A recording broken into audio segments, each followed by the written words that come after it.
Hapa karibu jitambulishe. Amen. Bwana Yesu asifiwe. Amen. Haleluya. Amen. Kwa majina naitwa Yusufu Yeremia Mwanjaga, nimeongozana na mtumishi wa Mungu hapa. Lakini kwa wasikilizaji wetu wa Tunduma na FM, mnaweza pia kutupata online kwa wale wenye smartphone au smart TV au kifaa chochote cha elektroniki ambacho kina support internet, kwenye YouTube channel yetu kwa kuandika Ebeneza TV. Ebeneza ile ya Kiswahili. Na ukifanya hivyo basi utapata mafundisho yote ambayo mtumishi wa Mungu amekuwa akiyafundisha. Amen. Karibu sana baba. Amen. Bwana Yesu asifiwe. Amen. Tuombe. Mungu wetu mtakatifu, Muumba mbingu na nchi, asante kwa ajili ya saa hii Bwana. Sawa na jinsi ambavyo Baba umetukusudia kuwepo Tunduma FM. Mungu wetu mwenye enzi yote, mwenye utukufu, tunalinua sana na kulibariki jina lako. Asante Jehova kwa ajili ya msikilizaji wangu wa Tunduma FM na mtazamaji wangu wa Ebeneza TV. Jina lako mwaminifu lihimidiwe, litukuzwe Adonai. Katika jina la Yesu Kristo wa Nazareti, pokea matukuzo, pokea heshima na adhama kwenye kiti chako cha enzi. Nitawale mwaminifu sawa na jinsi ambavyo Baba umenikusudia kwa siku ya leo. Na kuhitaji Mungu wangu mtakatifu, uliye mwema, uliye mwingi wa rehema, ambaye Baba unakupenda, ambaye Baba ninakupenda, ninalinua sana na kukutukuza. Nakataa kila mitandao ya adui Baba, haina nafasi katikati ya mahali hapa. Na kuhitaji Roho Mtakatifu Baba, nisaidie kwa jina la Yesu. Amen.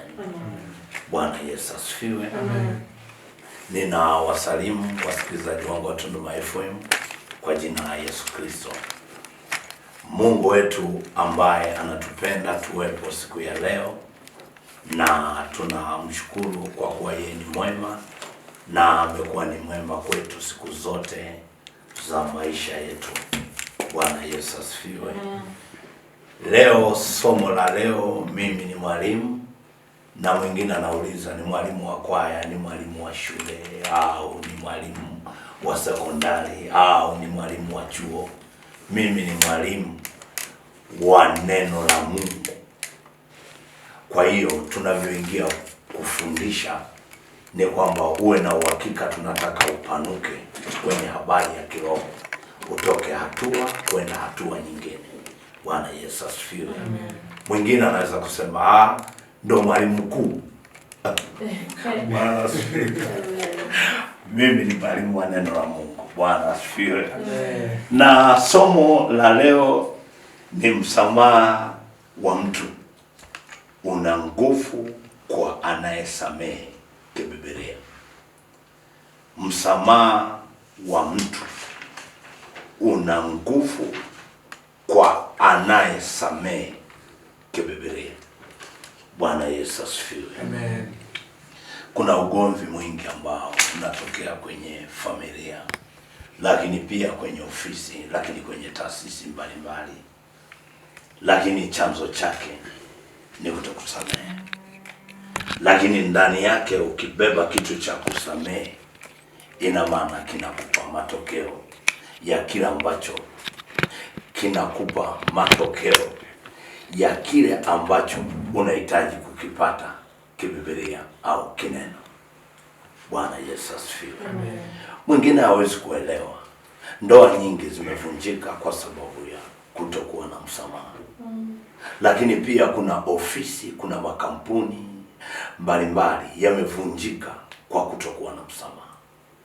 Kwa hiyo neno msamaha ni kwamba imebeba kitu kikubwa sana.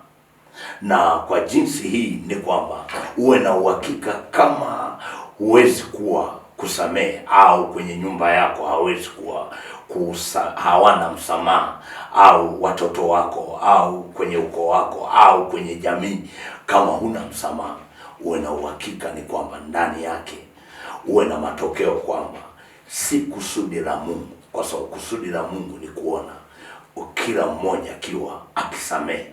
Bwana asifiwe. Amen.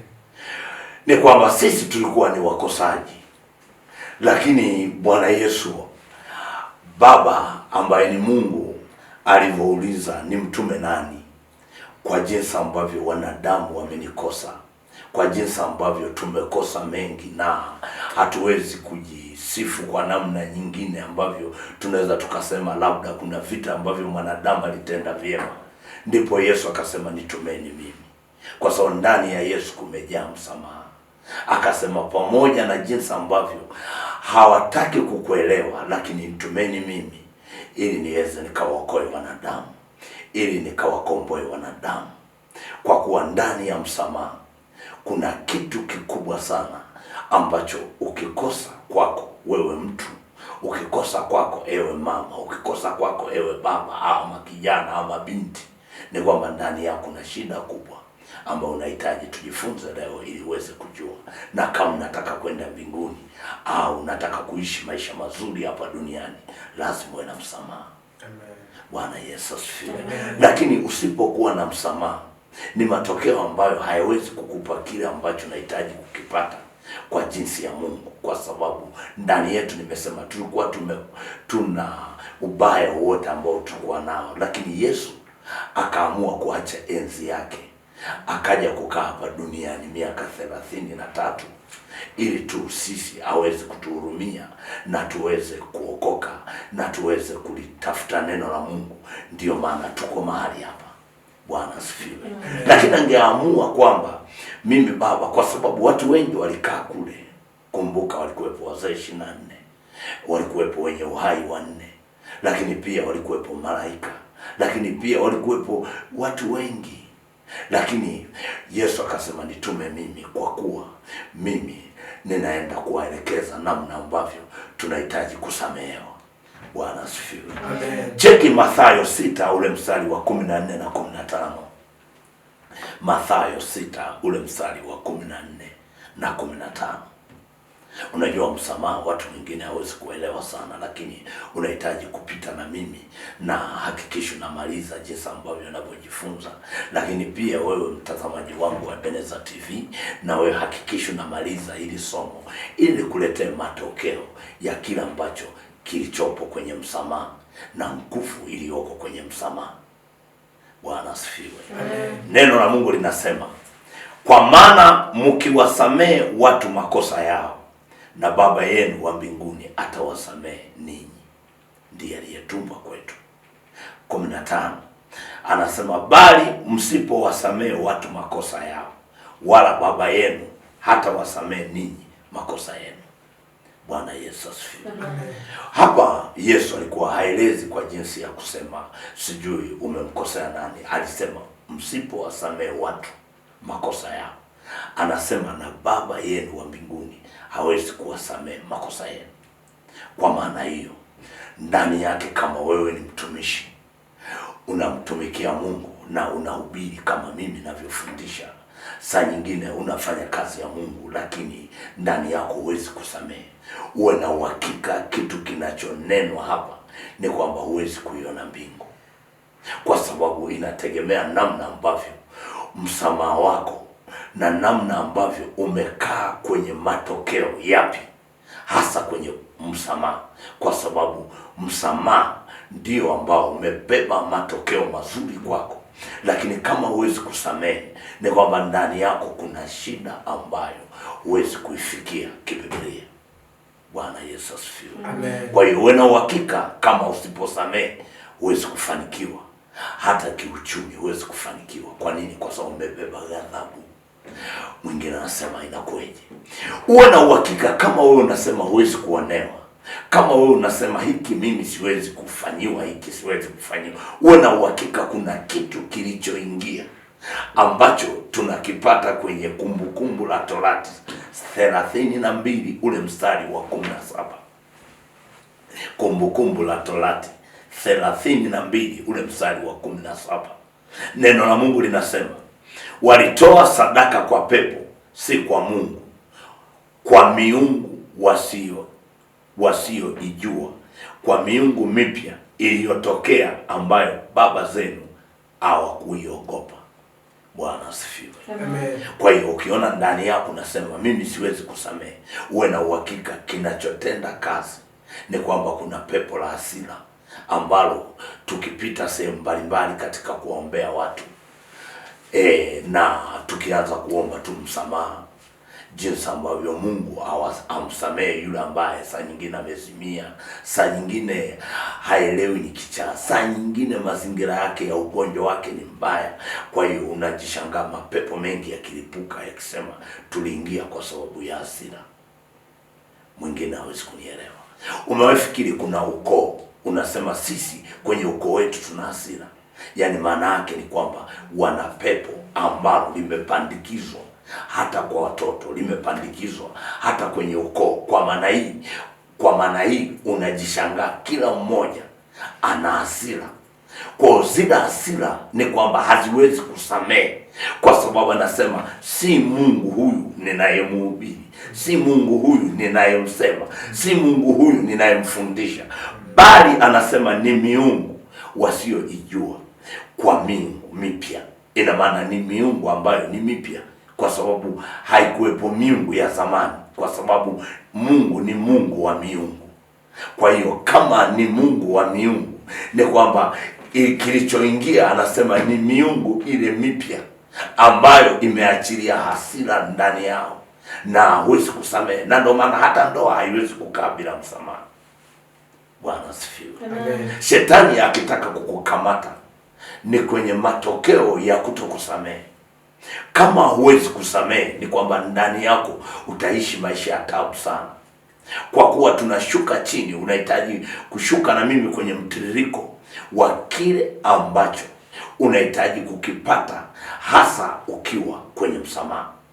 Kile ambacho unaweza kuingia hasara kwa kutokusamehe, kwa sababu kwa kutokusamehe kuna matokeo ambayo ndani yake yanazaa kitu ambacho hakitakupa matokeo ya kile ambacho uhitaji kukipata.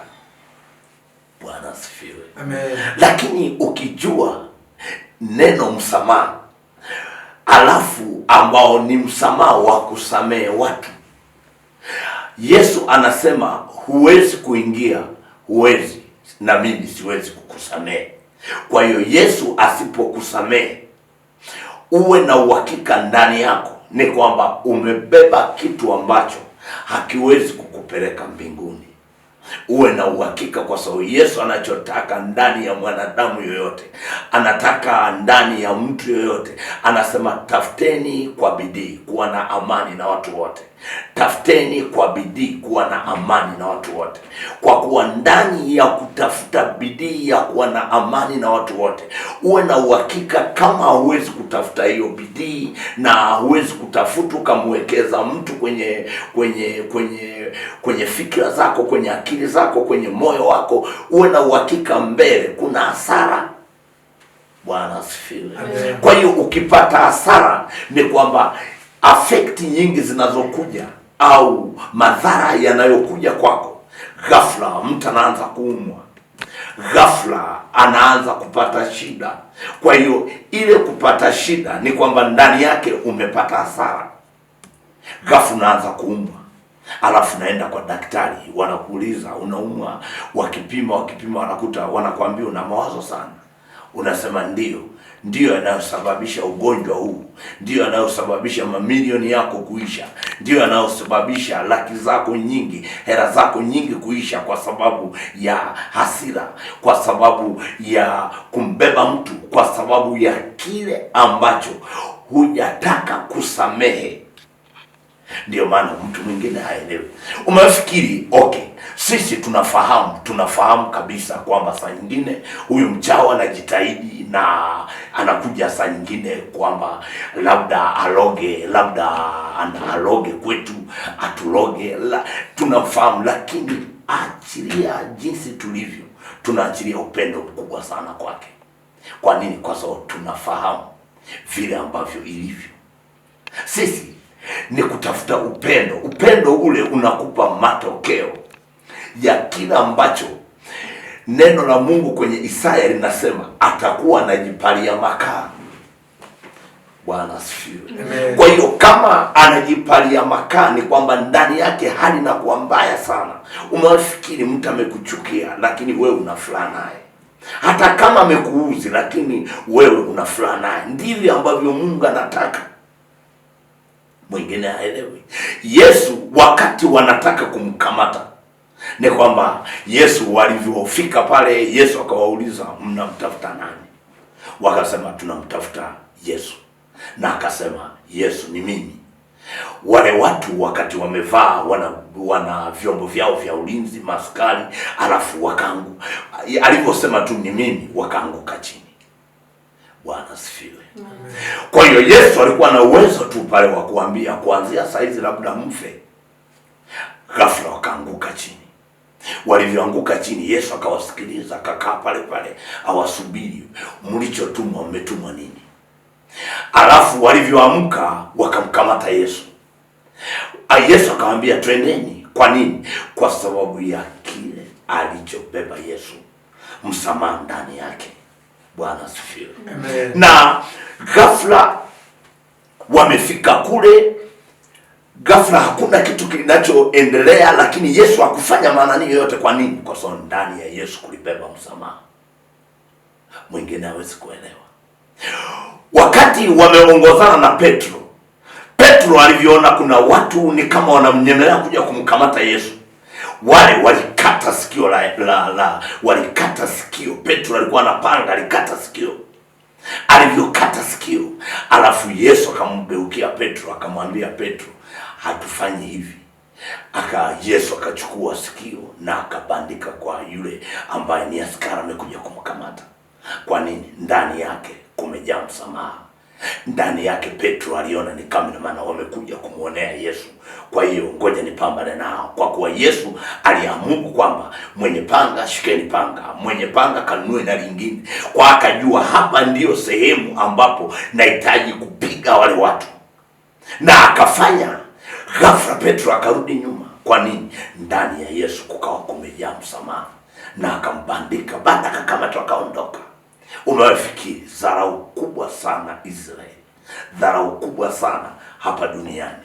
Kama ukiona mtu anapigwa, Yesu alikuwa anapigwa, alafu wengine wakatokea wakamtemea mate. Huoni Yesu akiwaambia kuanzia saa hizi ninawapiga, kuanzia saa hizi? Kwa nini? Kwa sababu ndani yake kumejaa msamaha.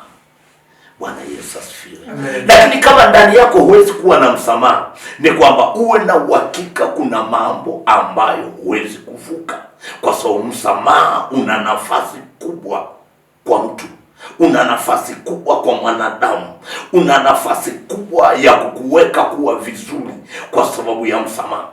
Lakini kama usipobeba msamaha, ghafla unaweza kuwa una miaka 30, lakini wakikuangalia wanafikiri una miaka 60 au na miaka 50. Na kwa nini? Kwa sababu huna msamaha. Kwa hiyo usipokuwa na msamaha, uwe na uhakika kuna shida kubwa. Mwingine hawezi kunielewa vizuri. Hebu utufungue Matendo 7, Matendo ya Mitume 7 ule mstari wa 59 mpaka 60. Matendo 7 ule mstari wa 59 mpaka 60. Neno la Mungu linasema, wakampiga kwa mawe Stefano, naye akiomba akisema, Bwana Yesu, pokea roho yangu. Akapiga magoti akalia kwa sauti kubwa, Bwana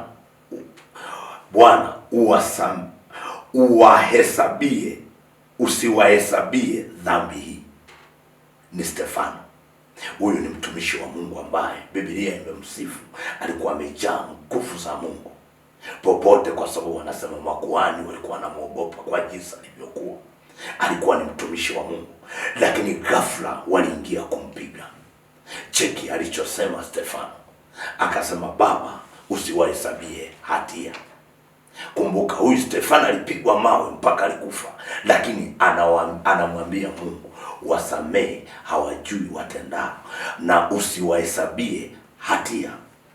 Bwana Yesu asifiwe.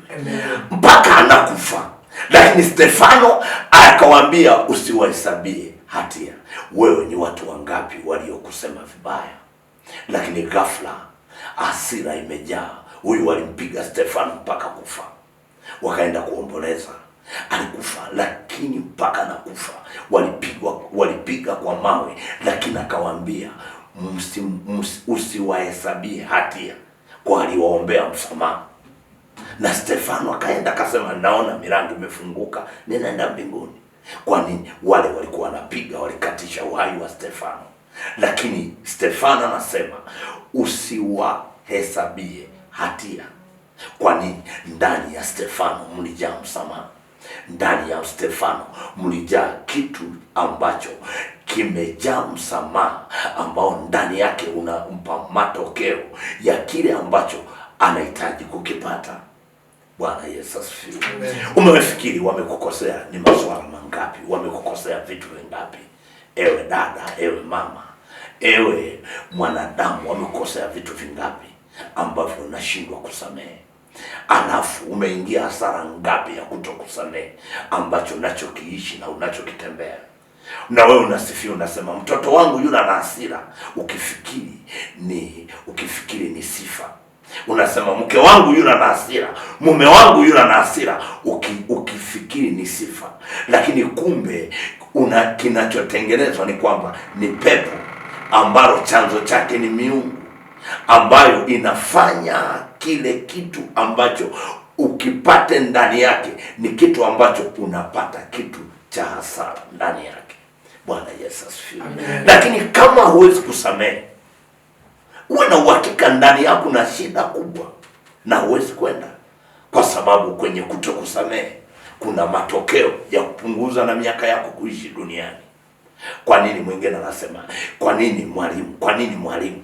Uwe na uhakika ndicho ambacho ninachoeleza, kwa sababu mmewafikiri ni watu wangapi wanatukwaza ndani yetu, lakini sisi tuna raha muda wote, tuna amani muda wote. Kwa nini? Kwa sababu matokeo ya kuleta amani yanakupa kile ambacho unahitaji kutimiza, kile ambacho Mungu amekikusudia kwangu, kile ambacho Mungu amekusudia kwenye utumishi wangu. Bwana asifiwe. Wengine wapo watu wanadhiaka wengine, lakini wanapambana na mwenyewe, wanapambana na Mungu, wanapambana na mwenyewe alichoachilia kwetu. Bwana asifiwe. Kwa hiyo kama mtu anatokea na hasira zake, sisi hatuwezi kuwa na hasira naye. Kwa nini? Tunamhurumia. Tukiona mtu ana hasira na sisi tunamhurumiaga. Huwa ndicho ambacho uambiaga watu, ninawahurumia. Kwa nini? Kwa sababu ninajua anachobeba kuja kwenye hasira na mimi, au kuja na hasira na mtu ama na mtumishi yoyote. Unahitaji kujua, nataka nikupanue zaidi, kwa sababu hakikusaidii kazi tunayofanya. Na mwingine anakuambia eti na chenyewe kinajifanya kimeokoka, eti na chenyewe kinajifanya kwamba kina Mungu. Hiyo okay, wewe unakasirika kwamba eti anasema mimi sina Mungu. Kwani wewe huna Mungu? Si una Mungu?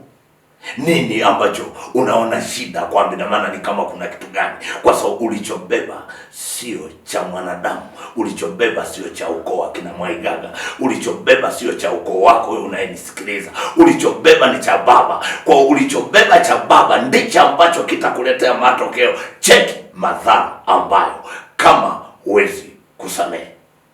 Bwana asifiwe. Amen. Yeremia 17 ule mstari wa 9. Kama huwezi kusamehe. Yeremia 17 ule mstari wa 9 na wa 10a. Neno la Mungu linasema, moyo huwa mdanganyifu kuliko vitu vyote, una ugonjwa wa kufisha, nani awezaye kujua? Mimi Bwana na uchunguza moyo. Bwana Yesu asifiwe. Msamaha wote ambao mtu hawezi kusamehe upo ni kwenye moyo. Ndiyo maana mwingine haelewi. Mwingine wanamwambia tu hiki kitu wamekufanyia hiki, wamekufanyia hiki. Ghafla hasira, unakuta hasira zimeingia hapo, na ghafla nadondoka na anakufa au anazimia. Kwa nini? Moyo umeshindwa kuvumilia vitu ambavyo vinajazwa ndani yake, kwa sababu moyo wenyewe umeumbwa kwa ajili ya vitu ambavyo ni vyepesi. Haujaumbwa kwa ajili ya kubeba mzigo mzito. Mwingine hawezi kunielewa. Moyo ukizidiwa, kitu kinachofanyika, kuna watu wengi wanaumwa kwa sababu ya wamembeba watu. Kuna watu wengi wanaumwa kwa sababu ndani yao, kwenye mioyo yao, ndio maana wamebeba. Mungu anasema moyo wa mwanadamu una ugonjwa wa kufisha.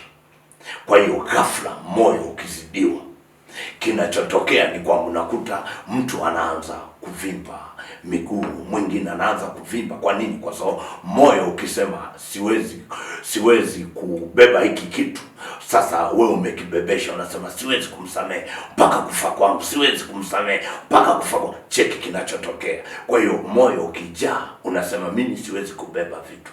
Kwa hiyo unaanza kukimbiza kwenye miguu. Unakuta mtu anasema anaumwa miguu, anaumwa mazingira mbalimbali. Kwa nini? Chanzo chake ni kutokusamehe. Bwana asifiwe. Kwa sababu neno linasema mimi Bwana na uchunguza moyo. Kwa maana hii moyo ndio unaobeba kitu ambacho hata haina uwezo wa kubeba hicho kitu. Kwa hiyo moyo una matokeo ambayo unahitaji kujua na unahitaji kufanya kile ambacho huna namna ambavyo unahitaji, unatoka kwenye moyo. Kwa hiyo chunga sana moyo wako, kwa sababu moyo huu hauna uwezo wa kubeba vitu vizito. Ukishaubebesha vitu vizito, wengine nimesema mpaka saizi, wewe msikilizaji wangu wa Tunduma FM, lakini mtazamaji wangu wa Ebeneza TV, uwe na uhakika kuna watu saizi nafundisha hapa wanaumwa kwa sababu ya hasira, wanaumwa kwa sababu moyo umebeba vitu ambavyo hawezi kubeba. Bwana Yesu asifiwe. Na mimi ni mwalimu, naitwa Mwalimu Yeremia Ebeneza Mwaigaga. Namba yangu ya simu kwa mawasiliano zaidi, unayetaka shida mbalimbali, kuuliza ushauri, namna ambavyo vyote ambavyo unataka, ni 0799 367 281. Namba yangu ya simu ni 07 99 367 281. 0799 367 281. Mwalimu Yeremia Ebeneza Mwaigaga. Mungu wetu mtakatifu, mfalme mwema, mwokozi wangu, asante kwa ajili ya ukuu wako. Ninanyenyekea kwako na kukutukuza mfalme. Sifa, utukufu na heshima ni vyako. Pokea mwaminifu liye Baba, mwaminifu liye Mwenyezi, mwaminifu liye tumaini langu. Wewe ni Mungu. Kuna watu ambao wamejeruhiwa na mioyo yao, kuna watu ambao hawawezi kusamehe. Baba, kuwapitia neno lako hili, achilia msamaha kwao, waweke mioyo yao iwe huru, sawa sawa na jinsi ambavyo Baba inahitaji kukuabudu katika roho na kweli. Umetuambia kwenye neno lako, tafuteni kwa bidii kuwa na amani na watu wote. Achilia amani ndani yao kwenye ndoa, achilia amani ndani yao kwenye kampuni hili, achilia amani kwenye sekta mbalimbali, kwenye utumishi. Baba, kupitia jina la Yesu Kristo wa Nazareti, ninafuta kila mitandao ya adui. Baba, haina nafasi. Ewe mapepo mlioingia kwa nafasi hiyo, kuanzia sasa ninapiga mitandao yenu na kuivunja na kuiteketeza. Natangaza uweza na nguvu na mamlaka yako. Pokea sifa na utukufu kwenye kiti chako cha enzi, nikiomba mwaminifu na kuamini yote haya ni kwa utukufu wa jina lako Yesu. Mwalimu Yeremia Ebeneza Mwaigaga. Shalom, shalom. Amen. Amen. Mungu akubariki sana mwalimu. Amen, nawe pia. Amen. Msikilizaji unayesikiliza Tunduma FM, kipindi ambavyo tunafika tamati na mtumishi wa Mungu Yeremia Mwaigaga, na wakati huu mzuri tutakuwa na mtumishi wa Mungu hapa, Adamu ama mtoto wa Yesu anajiita. Kwa hiyo kaa hapo usiondoke, ili uweze kusikia nini Mungu anataka kuzungumza nawe usiku wa leo.